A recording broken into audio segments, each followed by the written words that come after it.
On the morning of April 15th, my whole world changed.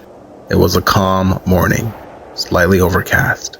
There was a cool breeze blowing through our small village.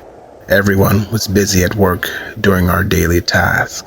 Many of the men were out working in the fields, farming and tending to the livestock, while the women baked bread and worked in the garden.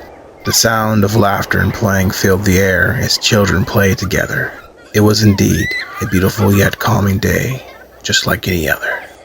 However, the calmness of the morning was suddenly broken as my father and some of the men of the village came running in from the fields. They were shouting for all of the women and children to take shelter and hide. This would send everyone into a panic. Almost as if though it were rehearsed, the men would quickly run to get their weapons. Women and children along with the elderly would quickly run for shelter. Seeing this, I couldn't help but feel like something sinister and evil was about to happen. I ran to my father and asked him what was happening. He looked me in my eyes and replied, "They have come." "Who have come?" I cried out. Panic and confusion seemed to engulf our small Hungarian village of around 500. The small bell in the center of our village began to ring out as other villagers out in the fields came running in. However, the men, after ushering the women and children away, armed themselves with swords and assembled at the entrance of our village and waited. Now we had heard rumors and tales of wild men from the steppes of East Asia, men who were like ravenous wolves, who devoured the bodies of their victims and plundered the wealth of even the greatest of empires, slaughtering and leaving whole armies of thousands in their wake. But these were just stories, after all. Our region of Hungary was peaceful and safe, far from any attacks. However, I asked my father again who had come. He would sternly turn to me and tell me to go join the women and the other children. But I wasn't going anywhere. Even at 11, I was old enough to fight, to defend my family and community. But before I could utter another word in rebuttal, we saw them. Like a cold breeze blowing in from the mountains, there appeared in front of us a horde of wild-looking men covered in furs and dressed in dark armor, with each one of them riding a smaller than usual but powerful-looking horse. I felt a primeval fear grip my soul as I saw these dark figures amassed before us. I could also tell that a wave of dread had quickly overtaken the men next to me. We had dealt with raiding parties and bandits before, but nothing like this. These dark warriors that stood before us were unlike anything we had ever seen. Were these the Mongols? We had heard tales of how they ravaged kingdoms, burning whole cities to the ground, eliminating whole populations, and carrying away the women and children into nightmarish captivity. And now here they stood at our village, ready to attack. One of the village elders, seeing this horde, fearfully stepped forward and tried to gesture to them in an attempt to communicate. But as he stepped forward, an arrow, like lightning, would strike him in the heart, instantly deleting him.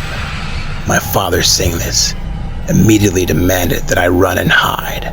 I don't know what happened, but a certain fear overtook me, and I ran as fast as I could and took shelter inside of an old wooden barrel near the stable, only peeking through the cracks in it to see what was happening.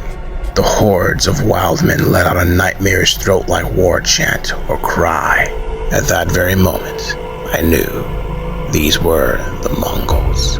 After finishing their chants, they would begin to laugh loudly as they stared at our band of around 100 men armed with a few swords and shields along with farming tools. A certain Mongol warrior, who I believed to be the leader of their band, took out his bow and drew an arrow from his quiver and aimed it at the villagers. The rest of the heathens did the same thing. Some of the villagers seeing this began to break rank and run. The Mongols seeing this opened fire with a torrent of arrows. Many of the men who tried to run or shield themselves were struck by the arrows, dropping scores of my fellow countrymen. My father and a few others managed to use their shields to block the arrows. But unlike the others, they stood their ground. The Mongol warriors then drew their swords and charged. I wanted to cry out, but I couldn't find the strength to do so, as I watched the Mongols brutally hack down my father and those who fought with him. They didn't even stand a chance. And as the rest of the men fled, the Mongols pursued them. Tears ran down my cheeks as I heard the Mongol warriors riding through our village, setting homes on fire, driving the women and children out. Many of the women and children, along with some of the men, tried to resist, but they were no match. I couldn't watch. I balled myself into a little ball, frozen in primeval fear, as I heard the screams and cries coming from those I knew. The barbaric butchering and pillaging from the Mongols lasted for what seemed like hours, and then all of a sudden, they were gone, their thunderous hooves rapidly fading away. I lay in the barrel for what felt like an eternity, afraid to move a muscle. But as the sun began to set in the sky, I finally climbed out of the barrel. Being completely horrified, I looked around to see what was left of my village. Hundreds of my fellow countrymen and women lay expired on the ground. Smoke filled the air as the few homes that were left continued to burn. I walked over to where my father fell and dropped to my knees, grasping the hand of his lifeless body, while tears streamed down my face. My father and all that I knew were gone. Only I remained. Just then, I heard a voice calling out to me. I quickly turned to see a Mongol seated on his horse, staring at me, with one of the most sinister grins on his face I had ever seen, his dark, ominous figure towering over me. I froze in place, not knowing what to do. He slowly pulled out his bow and drew an arrow and aimed it at me. If I was to die, let me die next to my father, I thought, as he aimed his bow and fired the arrow. Just then, I quickly and abruptly awoken from my sleep. It was all a dream. All of it. Only a nightmare. Only a nightmare. I listened slowly to hear the sound of children playing, the sound of people working. I was so relieved that I started to cry.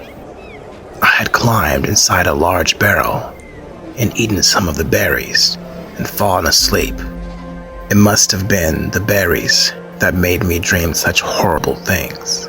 My father was alive and well, and I couldn't wait to run and hug him.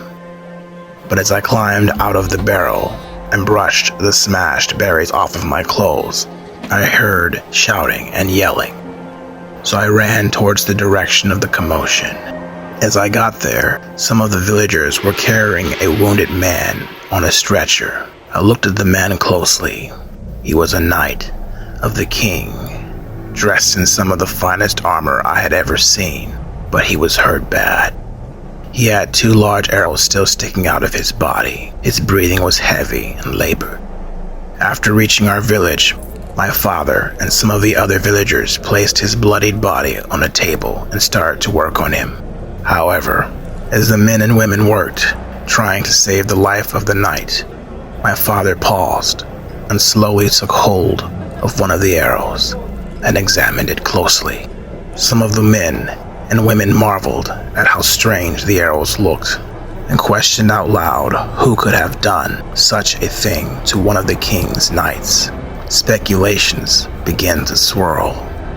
My father, grasping the arrow and using surgical tools, would slowly remove one of the arrows from the knight's shoulder and examine it further.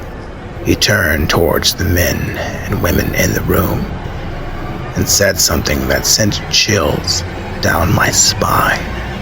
These arrows belong to the Mongol.